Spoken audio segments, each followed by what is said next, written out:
On AEW Dynamite recently, Jon Moxley appeared to join Chris Jericho's Inner Circle group before smashing a little bit of the bubbly over Le Champion's head to reveal that he was instead gunning for his heavyweight championship. There exists great precedent or segments just like this going down a sodding storm in wrestling. Just like me telling you to subscribe and ring the bell, and maybe you'll win a prize. I mean, you won't, but still, please subscribe and ring the bell. Managing to find both shock and surprise in a live crowd escapes through the screen and into the senses of the television viewer. With that in mind, actually, do you want to take this one, mate? I'm Simon from What Culture.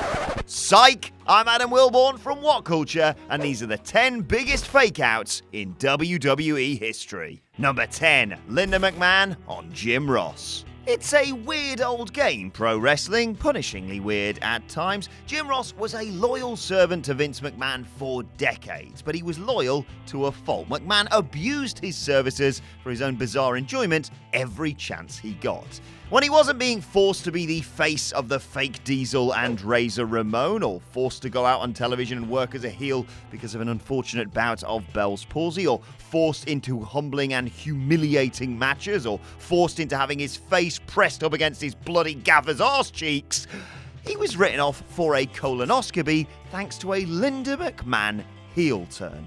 All in good fun theoretically, until Ross actually went under the knife, and the chairman then dedicated the entire opening of a Monday Night Raw to the opening of the commentator's back passage. Lovely. Number 9, Randy Orton on AJ Styles. The 3-hour era has made it almost impossible for any program to survive the organization's thirst for super served content. But AJ Styles and Randy Orton's weaving in of an excellent weekend work gave their series some much needed sizzle. A pre-Raw house show saw a match between the pair stopped for the Viper to receive medical attention. He sold the potential knock magnificently too, mimicking former tag team partner Edge as he fought back tears and appeared to question the very future of his career. He went just far enough to tease Styles to the ring to carry out his plan. There, he waited for the phenomenal one to go full knobhead, kick his crutches away, and literally stick his neck out. Only then did he drop him with the dreaded RKO and reveal the ruse. Number 8, Triple H on Stephanie McMahon. A nice bit of dramatic irony from WWE this, as Triple H allowed the audience into his head seconds before he was set to renew his vows with Stephanie McMahon under the misapprehension that she was pregnant. Smashing.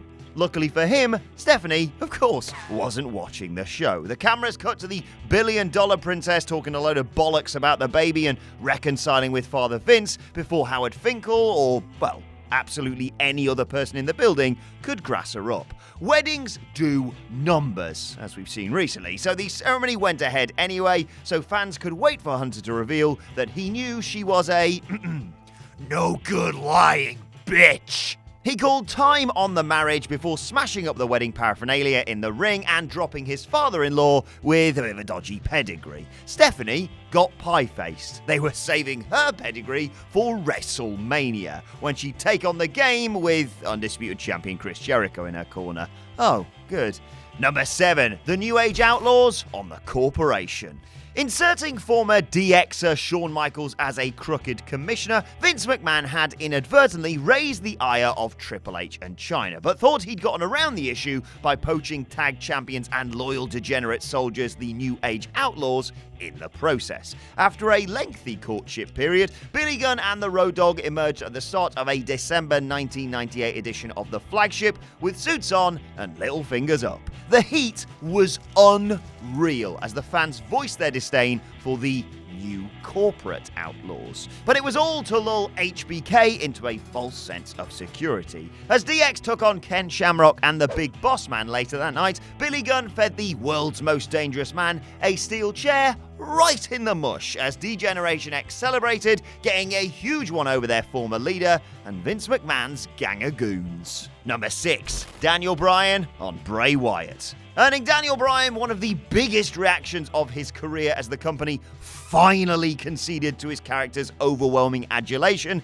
the moment he shed his Bray Wyatt overalls to reveal that Bray Wyatt was, well, absolutely buggered, was a pulsating expression of his popularity. The pair had just lost a steel cage main event to the Usos, with the defeat forcing Wyatt into confirming with his latest devotee if he really was part of the family, while the two were encased in the steel structure. He received his answer in, well, rather profound fashion. Tearing away clothes that even Jules wouldn't be seen dead in, Bryan obliterated Bray before scaling the cage to trigger one of the biggest yes chants in the relatively brief history of the gimmick. And speaking of history, the rest is history. Number 5, Edge and Lita on Everybody. A stupendous blending of fact with fiction before the company actually got around to making a story from it. Edge and Lita's cruel tease of Matt Hardy interrupting their grim Monday Night Raw wedding was brilliant in its brutality. Edge and Lita's nefarious affair was at Kane's expense on air, but the entire watching world knew that Hardy was actually the wronged party. How could you?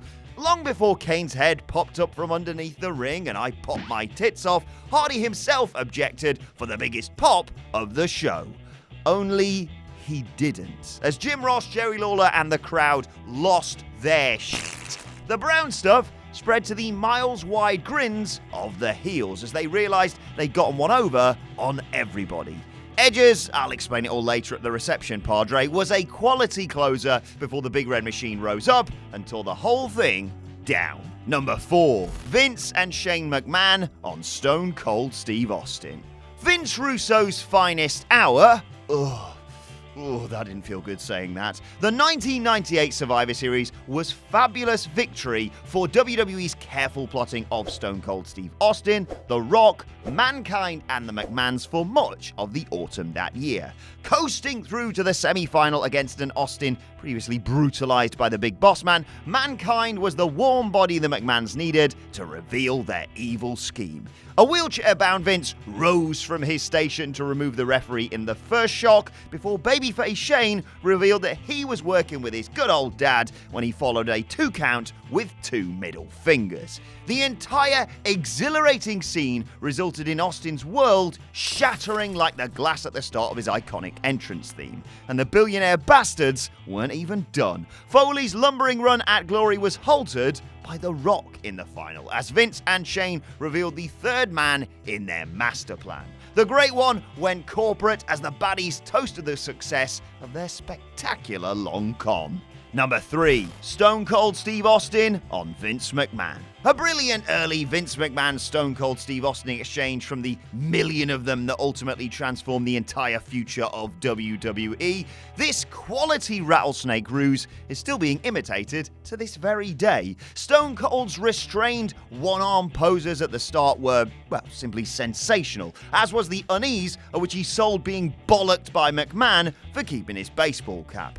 It got binned as per the orders of the boss, freeing up the two for a family album pick before the champion struck. Tearing away his suit and tie with McMahon frozen in shock, Austin's joyous fury over McMahon even remotely assuming that he'd got one over on him was the exact kind of magnetic majesty that pulled so many viewers away from WCW and this bollocks into the waiting arms of the opposition. Ever animated, the chairman barely had time to reconcile his disgust before Austin slapped him right in the balls to get him to bow down for Stone Cold. The crowd, as if you even needed to ask, went bloody berserk for the whole thing.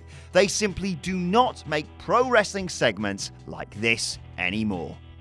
Go on then. What about the Attitude Era? What about the Attitude Era? What about the Attitude Era? Number 2, Shawn Michaels on Montreal. Shawn Michaels instantly iconic Montreal promo was far more than just an exhibition of shithousery from one of the finest to ever grace the canvas. In the summer of 2005, HBK took a bit of a heel holiday, turning for a month just for the benefit of a dream SummerSlam scuffle with Hulk Hogan. And didn't that do well? A legendary twat in his pomp, Michaels had remained as separate from that version of himself on screen as he'd done in real life. Weeks and weeks of blistering promos from him left Hogan as good as dead in the angle long before his mad bumping buried him in their eventual match. And this piss-funny diatribe was the peak of his performances. Loathed in Montreal for his part in screwing Bret 8 years earlier, Michaels steered into the booze before teeing up the music of both the Hitman and the Hulkster. "Who's your daddy, Montreal?" was the gravelled vocal takeaway from an absorbing 16-minute show opening promo that served as how the showstopper still knew how to steal any event too. Number 1, Mark Henry on John Cena. It just had to be, didn't it?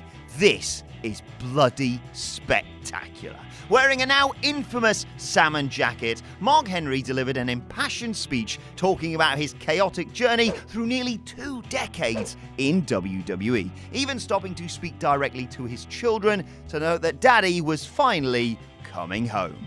It was sickly sweet by design. Henry's longevity with the organisation was admirable, and fans were happy to toast his late career successes as he began his journey on the long road to retirement. John Cena had stuck around to pay special tribute to the tearful Henry after such a touching monologue by giving him his WWE title belt to pose with. Applause and thank you chants rained down on the scene, at which point the world's strongest man dumped Cena onto the canvas with a huge slam. "You think you got this easy? I got a lot left in the tank," screamed Henry towards the fallen champ, delighted that his ruse had worked. He'd sealed a WWE title match with the cruelest of facades. Did he win it? Did he bollocks? But we'll always have the promo. And that's our list. Did we miss any out? Let us know in the comments section below, and don't forget to like, share, and subscribe. And subscribe to What Culture Wrestling on either iTunes, Spotify, or wherever you get your podcasts from for daily wrestling podcasts. Plus, you can check out more recent videos here. Thanks for watching. I've been Adam from What Culture, and I'll see you soon.